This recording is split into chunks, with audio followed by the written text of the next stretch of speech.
ಆಂಜನೇಯ ಸ್ವಾಮಿಯ ವಾರ ಯಾವುದು? ಮಂಗಳವಾರ. ಅಂದರೂ ಭಕ್ತರೆಲ್ಲ ಶನಿವಾರ ಜಾಸ್ತಿ ಹೋಗ್ತಾರೆ. ಅದಕ್ಕೊಂದು ಕಾರಣನೂ ಐತಿ.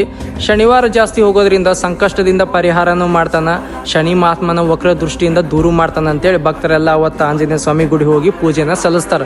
ಬಟ್ ಇದರ ಹಿನ್ನೆಲೆ ಸ್ಟೋರಿ ನಿಮ್ಗೆ ಏನಾದರೂ ಗೊತ್ತಾ? ಈ ಮಾಹಿತಿ ಮತ್ತು ಈ ಕಥೆನ ನೀವು ಪೂರ್ಣವಾಗಿ ತಿಳ್ಕೊಬೇಕಪ್ಪ ಅಂತಂದ್ರೆ ಒಂದ್ಸಲ ದಯವಿಟ್ಟು ಈ ವಿಡಿಯೋ ನೋಡ್ಕೊಂಬರ್ರಿ. ಮತ್ತು ಮಾಹಿತಿ ಇಷ್ಟ ಆಗಿದ್ರೆ ಮಾತ್ರ ನೀವು ಫಾಲೋ ಮಾಡ್ರಿ. ಅದ್ರ ಕಾಮೆಂಟ್ ಬಾಕ್ಸ್ನ ಜೈ ಶ್ರೀ ಆಂಜನೇಯ ಸ್ವಾಮಿ ಅಂತ ಹಾಕೋದನ್ನು ಮಾತ್ರ ಮರಕ್ಕೆ ಹೋಗ್ಬೇಡ್ರಿ.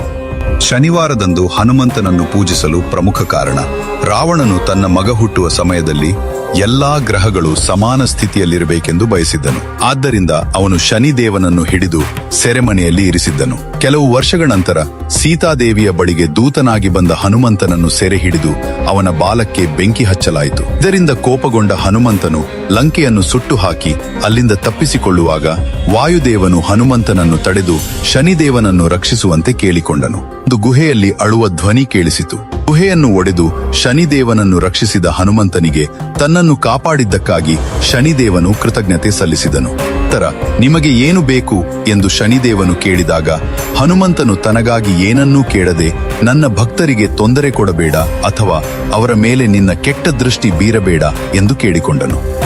ಹನುಮಂತನ ಈ ನಿಸ್ವಾರ್ಥ ಕಾರ್ಯವನ್ನು ಕಂಡ ಶನಿದೇವನು, ನಿನ್ನನ್ನು ಮತ್ತು ನಿನ್ನ ಭಕ್ತರನ್ನು ಶನಿ ದೋಷದಿಂದ ರಕ್ಷಿಸುವೆನು ಎಂದು ಶನಿ ನಿವಾರಣೆಯ ವರವನ್ನು ನೀಡಿದನು. ಅಂದಿನಿಂದ ಶನಿ ದೃಷ್ಟಿಯಿಂದ ಪಾರಾಗಲು ಜನರು ಹನುಮಂತನನ್ನು ಪೂಜಿಸಲು ಪ್ರಾರಂಭಿಸಿದರು.